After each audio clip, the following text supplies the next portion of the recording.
స్కూల్లో స్వతంత్ర దినోత్సవ సందర్భంగా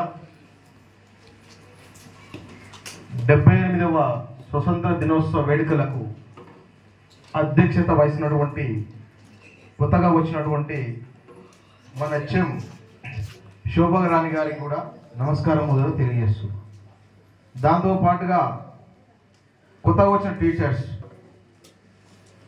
దాంతో పాటుగా నాతోటి తాజా మాజీ ఎంపీటీసీ సభ్యులు సుధాకర్ రెడ్డి గారు, మాజీ ఉప సర్పంచ్ సుధాకర్ గారు, మాజీ ఎంపీటీసీ సభ్యులు రాములు గారు, స్కూల్ బాగున్నటువంటి మా బావగారు అయినటువంటి యాదగిరెడ్డి గారు, అదేవిధంగా స్కూల్ మాజీ చైర్మన్ వారున్న రోజులు స్కూల్కి అనిత టైం ఇచ్చి అండగా ఉన్నటువంటి మా జంగే గారికి కూడా నమస్కారం తెలియజేస్తూ, అదేవిధంగా పాత స్టాఫ్ మా నరసింహారెడ్డి సార్ గారు,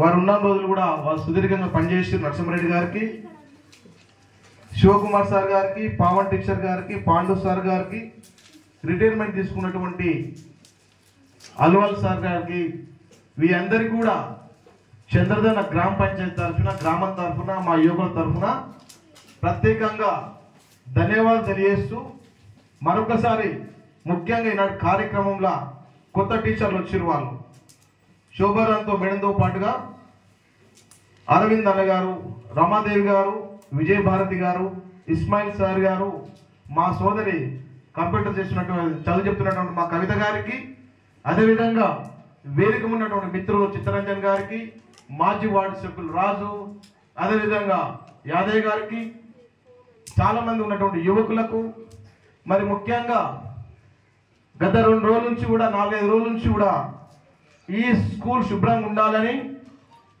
కట్టించినటువంటి టాయిలెట్లు శుభ్రంగా ఉండాలని, అందుబాటులో ఉన్న టాయిలెట్లు నీరు లేక నిరుపయోగ ఉన్నటువంటి టాయిలెట్లకు 2 రోజులుగా శ్రమిస్తున్నటువంటి టింగిర్కర్ నరేష్ గారికి, అదేవిధంగా రాజు యాదవ్ గారికి, వాళ్ళ ఉపాధ్యాయులు అందరికీ కూడా మరొకసారి ఈ వేదిక నుంచి కూడా మీకు 78వ స్వతంత్ర దినోత్సవ శుభాకాంక్షలు చేస్తున్నాం. అదేవిధంగా నా ముందంటి విద్యార్థులకు కూడా నేను ప్రత్యేకమైనటువంటి ధన్యవాదాలు తెలియజేస్తున్నా. ఈరోజు అన్ని జెండలాగానే ఈరోజు జెండా నిర్వహించుకున్నాం. మా పదవీ కాలం అయిపోయిన తర్వాత కూడా మాకు 2-3 సార్లు జెండా ఎగిరేసే అవకాశం రావచ్చు, వేరుగా పంచుకున్న అవకాశం రావచ్చు. మా అదృష్టంగా నేను భావిస్తున్నాను. కాబట్టి మీ అందరికీ కూడా మరొకసారి స్వతంత్ర దినోత్సవ శుభాకాంక్షలు తెలియజేస్తున్నాను. నేను స్వతంత్రం 1947 ఆగస్టు మధ్యరాత్రిన స్వతంత్రం వచ్చింది. మీ అందరూ తెలుసు గత చరిత్ర. ఏది దేశంలో బ్రిటిష్ వాళ్ళు సుగంధ ద్రవ్యాల కోసం వారి వ్యాపార నిమిత్తం ఈస్ట్ ఇండియా కంపెనీ వాళ్ళ యొక్క దేశంలో ప్రవేశించి మన దేశంలో ఉన్నటువంటి భారతీయులలో రాజులు కావచ్చు, చక్రవర్తుల మధ్యలో ఐక్యత ఎడగొట్టి మరి ఆ దేశాన్ని విచ్ఛిన్నం చేసి క్రమక్రమంగా ఈ యొక్క దేశాన్ని ఆక్రమించుకొని 200 సంవత్సరాలుగా పరిపాలన చేసిన బ్రిటిష్ వారు ఏదైతే ఈ స్వతంత్ర కోసం సంగ్రామంలో మరొకసారి దేశానికి స్వేచ్ఛ వాయువు ఉండాలి, ఈ స్వతంత్రం రావాలి, ప్రతి ఒక్కరు కూడా మంచిగా బతకాలి, ప్రజాస్వామ్య దేశం రావాలని చెప్పేసి ఆనాడు కష్టపడినటువంటి మహాత్మా గాంధీ గారు కావచ్చు, నెహ్రూ గారు కావచ్చు, సుభాష్ చంద్రబోస్ గారు కావచ్చు, ఆజాద్ చంద్రశేఖర్ కావచ్చు, ఇలా చెప్పుకుంటూ పోతే అనేక మంది స్వతంత్ర సమరయోధులు మనకు పాఠ్య పుస్తకాలు చాలా మంది కనిపించారు. పాఠ్య పుస్తకాలు మరుగునేసిరు. స్వతంత్రం వచ్చిన తర్వాత విద్యా వ్యవస్థలో నిజమైన స్వతంత్ర సమరయోధులు ఎవరు, ఈ దేశం కోసం ఎవరెవరు ప్రాణాలు అర్పించారు, మహిళా శక్తి మనులు ఎవరు, యువకులు 23 ఏళ్ళు 21 ఏళ్ళ ఈ దేశానికి వారి ప్రాణత్యాగం చేసి ప్రాణాలు అర్పించి స్వతంత్రం కోసం పోరినటువంటి వ్యక్తుల గురించి చరిత్ర మార్చినారు. ఇప్పుడు నూతన విద్యా విధాన చట్టంలో, నూతన విద్యా పాలసీలో ఈరోజు నిజమైనటువంటి స్వతంత్ర సమరయోధులకు నిజమైనటువంటి ఉద్యమకారులకు మీరు చదువుకుంటారు ఎలా, మీరు ఎంతో అదృష్టవంతులు. మీరు ఈ సందర్భంగా నేను తెలియజేస్తున్నాను. ఇవాళ భారతదేశానికి 1947 స్వతంత్రం వస్తే మన తెలంగాణ ప్రాంతానికి 1 సంవత్సరం తర్వాత వచ్చింది. నైజాం పాలన ఉన్నటువంటి తెలంగాణ ప్రాంతం, రజాకార్ కాలం ఉన్నటువంటి తెలంగాణ ప్రాంతం ఈ దేశం మొత్తం స్వతంత్రం వచ్చిన తర్వాత ఇక్కడ తెలంగాణ ప్రాంతమైన తర్వాత ఇది వచ్చేసి మహారాష్ట్ర కావచ్చు, పక్కన ఉన్న కొన్ని రాష్ట్రాలు కలుపుకొని నైజాం రాజ్యం పరిపాలన చేస్తూ నైజాం రాజ్యం ఆధీనంలో ఉంటుండే. ఇలా 1 సంవత్సరం తర్వాత ఈ యొక్క తెలంగాణ ప్రాంతానికి మనకు స్వతంత్రం వచ్చింది.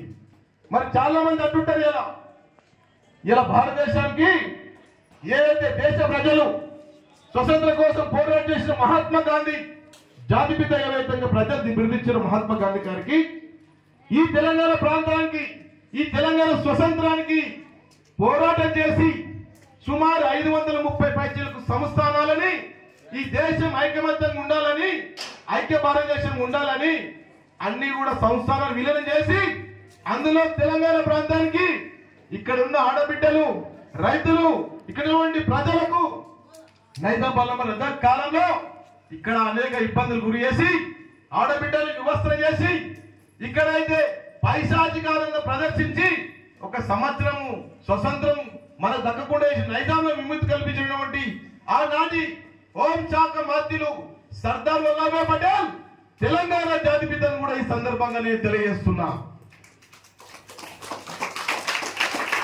ఎందుకంటున్నా, మన స్వతంత్రం వచ్చి 1 year తర్వాత కూడా మన తెలంగాణ ప్రాంతానికి స్వతంత్రం ఇవ్వలే.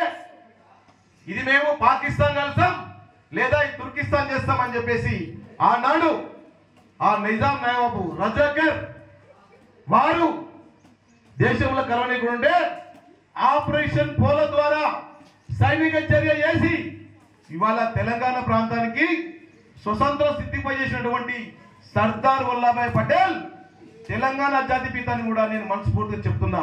మీకు నచ్చినట్లయితే గట్టిగా చప్పట్లు కొట్టండి.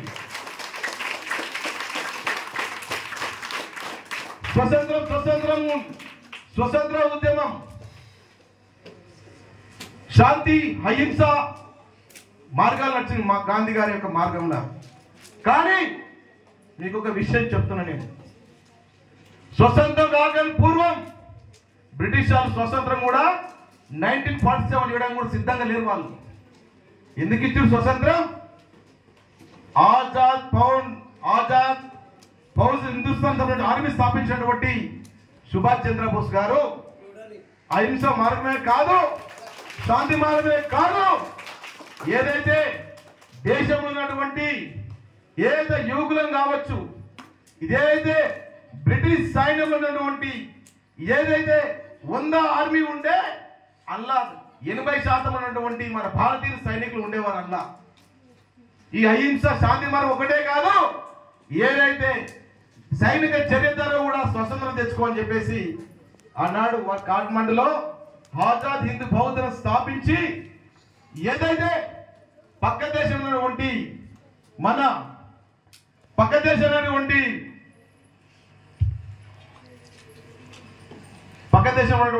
కొన్ని దేశాలు కలుపుకొని ఆనాడు జపాన్ మిత్ర దేశంగా ఉంటుండే మన కాల జపాన్ దేశంలో కలుపుకొని ఇట్లా మాకు స్వతంత్రం కావాలి, వీరు స్వాతంత్రం రేపిస్తా మాపిస్తా అని చెప్పేసి వాళ్ళు దాన్ని విధానం చేస్తున్నారు.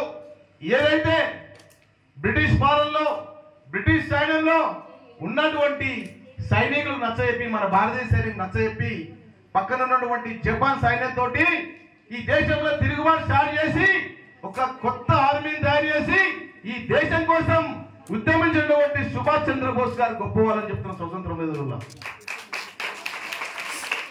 వారు ఉన్నత కుండమని చెందిన వాళ్ళు సుభాష్ చంద్రబోస్ గారు.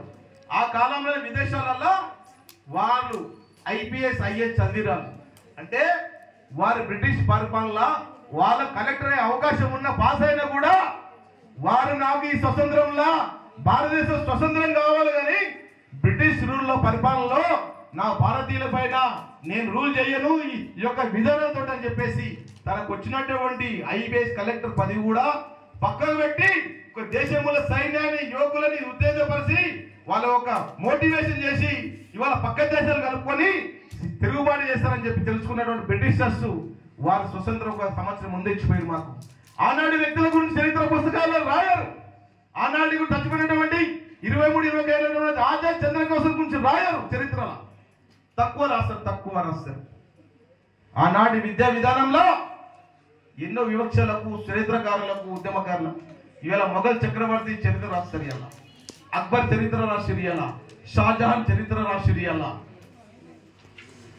అక్బర్ సైన్యం అక్బర్ యొక్క వాళ్ళ సామ్రాజ్యాన్ని పాఠ్య పుస్తకం రాసినటువంటి చరిత్ర గతంలో రాసిరు. కానీ ఈనాడు నూతన విద్యా విధానంలో ఆనాడు స్వతంత్రం కోసం ఎవరు ఉద్యమం చేసిరో ఈనాడు పుస్తకాలు చదువుతారంటే మీరు చాలా అదృష్టవంతులను వేదికను తెలియజేస్తున్నారు. మీ అందరికీ చెప్పుకోవటే చాలా ఉన్నాయి. నిన్న మన ఒలింపిక్స్ చూసారా? పారిస్ లో ఎక్కడ జరిగిన పారా ఒలింపిక్స్ జరిగినాయి. ఒలింపిక్స్ ఎక్కడ జరిగిన గేమ్స్ మీరు చూసారా? అందులో ఎవరు మెడల్ సాధించి తెలుసా? మీకు తెలుసా? మొదటగా మన సిస్టర్ ఒక మహిళ మనకు ఫస్ట్ పథకం అందించి ఒలింపిక్స్ పథకం మన ఒలింపిక్స్ లో ఎవరు ఆమె తెలుసా? తెలుగు ఎట్లా మరి తెలుసుకోలేదా? ఫస్ట్ ఒక ఆడబిడ్డ ఈ దేశానికి ఒలింపిక్స్ అందించింది మనకు.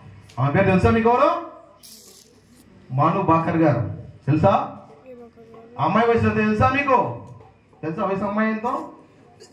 కేవలం ఇప్పుడు 23 సంవత్సరాలు మాత్రమే. 23 సంవత్సరాల వయసులో ఒక 7 సార్లు 8 సార్లు వరల్డ్ ఛాంపియన్షిప్ ఏదైతే రైఫిల్లో వరల్డ్ ఛాంపియన్ ఇచ్చినటువంటి మను బాకర్ గారు ఒక మహిళ, మీ తోటి అక్క, చిన్న వయసు ఉన్నటువంటి మను బాకర్ గారు 23 ఏళ్ల వయసులో ప్రతిష్టాత్మకమైన ఒలింపిక్స్ క్రీడలలో వారు తొలి పథకం సాధించినటువంటి మను బాకర్ గారిని మీ మహిళలంతా కూడా, మీ పిల్లలంతా కూడా మీరు ఆదర్శంగా తీసుకోవాలని కూడా సందర్భంగా నేను తెలియజేస్తున్నాను.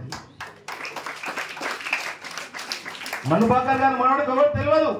5-6 సార్లు వరల్డ్ ఛాంపియన్షిప్ గెలుచుకుంది అమ్మాయి. తర్వాత ఓడిపోతే వచ్చింది.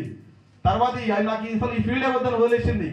కానీ మళ్ళీ గురువుల సలహా తీసుకొని, కోచ్ సలహాతో 23 ఏళ్ళ చిన్న వయసులో ఇలా ఒలింపిక్స్ పథకం సాధించినటువంటి మను బాకర్ గారు మనకు ఆదర్శం. గత ఒలింపిక్స్ లో పథకం వెండి పథకం సాధించిన నీరజ్ చోప్రా మీకు తెలుసా? నీరజ్ చోప్రా ఏది ఆయన ఆట ఏది తెలుసా మీకు? మరి ఏం చదువుతున్నారు స్కూల్లో మీరు? పడరా ఏం చదువుతున్నారు మీరు స్కూల్లో? పేపర్ చదవరా? చదవాలి కదా తల్లి, జనరల్ ఎంచుకోవాలి కదా. పేపర్ రాస్తే స్వతంత్రం గురించి మాట్లాడుకోవడం కాదు, జనరల్ విషయాలు తెలుసుకోవాలి. జనరల్ విషయాలు తెలుసుకొని వారిని స్ఫూర్తి చేసుకొని మనము స్ఫూర్తి పొంది మనం ఆ రంగాల్లో రాణించాలి. రేపటి నుంచి మీరు పేపర్ చదువుతారా? స్కూల్ పేపర్ వస్తుందా? స్కూల్కి 2001 బ్యాచ్ నాది, 2000 బ్యాచ్.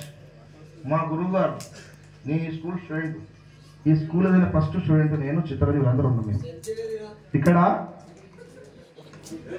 4 టీచర్లే ఉండేవాళ్ళు ఇక్కడ.